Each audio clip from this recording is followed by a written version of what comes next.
शहर की हलचल भरी गलियों में सब कुछ बहुत तेज चलता है। लोग, गाड़ियां और सपने। इन्हीं गलियों में एक छोटी सी सब्जी की दुकान थी, जहां 17 साल का विवेक अपने पिता के साथ था। सब्जियां बेचता था। पढ़ाई से लौटने के बाद वो ठेले पर आलू, टमाटर और प्याज सजाने में पिता की मदद करता। विवेक के पिता एक साधारण सब्जी विक्रेता थे।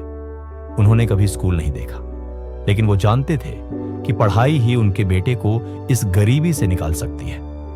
विवेक को भी ये बात समझ आती थी, इसीलिए वह दिन में स्कूल जाता, शाम को ठेले पर काम करता और रात को स्ट्रीट लाइट की हल्की रोशनी में पढ़ाई करता। विवेक का सपना था आईआईटी में एडमिशन पाना।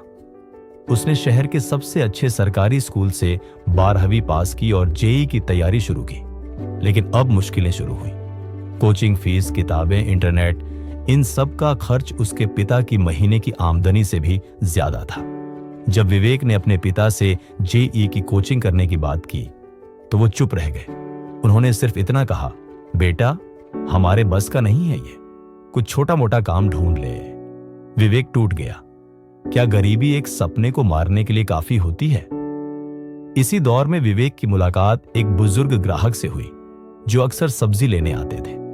उनका नाम था श्री माथुर साहब, एक रिटायर्ड प्रोफेसर। एक दिन विवेक की किताब देखकर उन्होंने पूछा, तुम ये किस लिए पढ़ते हो? विवेक ने संकोच से कहा, आईआईटी की तैयारी कर रहा हूं, पर अब छोड़ दूंगा शायद। माथुर साहब मुस्कुराए और बोले, कभी सुना है, कोशिश करने वालों की कभी हार नहीं होती। बेटा, अगर तुम ठान लो तो बिना कोचिंग भी आईआईटी जा सकते हो। मैं तुम्हारी मदद करूंगा। यही था विवेक की यात्रा का पहला मोड़। अब हर रविवार विवेक माथुर साहब के घर जाता। वे उसे गणित और फिजिक्स पढ़ाते, ऑनलाइन लेक्चर्स डाउनलोड करके देते और हफ्ते का स्टडी प्लान बनाते। विवेक की जिंदगी बदल रही थी। उसने तय कर लिया था कि कोशिश अधूरी नहीं छोड़ेगा। हर सुबह 5 बजे उठकर पढ़ाई, फिर स्कूल, फिर ठेला, फिर रात की पढ़ाई। यही उसका रूटीन बन गया। उसके दोस्तों ने फेसबुक, इंस्टाग्राम और पार्टीज में समय बिताया, पर विवेक ने हर डिस्ट्रैक्शन से दूरी बना ली। पहली बार जेईई मेंस में बैठते समय विवेक बहुत नर्वस था। उसने जमकर तैयारी की थी, लेकिन जब रिजल्ट आया वो क्वालिफाई नहीं कर पाया। उस रात उसने किताबें बंद कर दी और सोचा, शायद पापा सही कहते थे, ये मेरे बस का नहीं। पर तभी उसे वो दिन याद आया जब उसने पहली बार माथुर साहब को अपनी कहानी बताई थी। उन्हें दिया वादा याद आया, मैं हार नहीं मानूंगा। सुबह होते ही विवेक ने एक फैसला लिया, मैं 1 साल और दूंगा इस सपने को। लेकिन इस बार पूरे जान से वह वापस अपनी रूटीन में लौटा, इस बार दोगुनी ताकत के साथ। उसने यूट्यूब से मॉक टेस्ट्स दिए, रेडिट और क्वोरा से टॉपर्स की रणनीतियां पढ़ी और पुरानी किताबों को बार बार दोहराया। अगले साल जेईई मेंस का दिन आया। इस बार विवेक शांत था, तैयार था। उसने आत्मविश्वास के साथ पेपर दिया। रिजल्ट आने तक उसका दिल धड़कता रहा, पर जब स्क्रीन पर क्वालिफाइड फॉर एडवांस दिखा तो उसकी आंखों से आंसू निकल पड़े।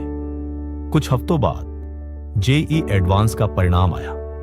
विवेक ने ऑल इंडिया रैंक 3270 हासिल की थी। उसे आईआईटी गुवाहाटी में एडमिशन मिल गया। विवेक की जिंदगी बदल चुकी थी। उसकी पहली सैलरी से उसने अपने पिता का ठेला बंद करवाया और उनके लिए एक छोटी सी सब्जी की दुकान खुलवाई। वह हर रविवार को अब भी माथुर साहब से मिलने जाता है, लेकिन अब वो खुद एक गुरु बन चुका है। उसने यूट्यूब पर एक फ्री चैनल शुरू किया, जहां वो गरीब बच्चों को जेईई की तैयारी सिखाता है। विवेक की कहानी हमें यह सिखाती है कि कभी हालात आसान नहीं होते, लेकिन अगर आप कभी हार नहीं मानते तो रास्ते खुद बनते हैं। वो एक फैसला, मैं हार नहीं मानूंगा, विवेक के लिए जीवन का सबसे बड़ा मोड़ साबित हुआ। आज वो सिर्फ एक इंजीनियर नहीं, बल्कि हजारों बच्चों के लिए प्रेरणा बन चुका है। हालात चाहे जैसे भी हों, अगर आपकी नीयत और मेहनत सच्ची हो तो एक छोटा सा फैसला भी आपकी जिंदगी की दिशा बदल सकता है।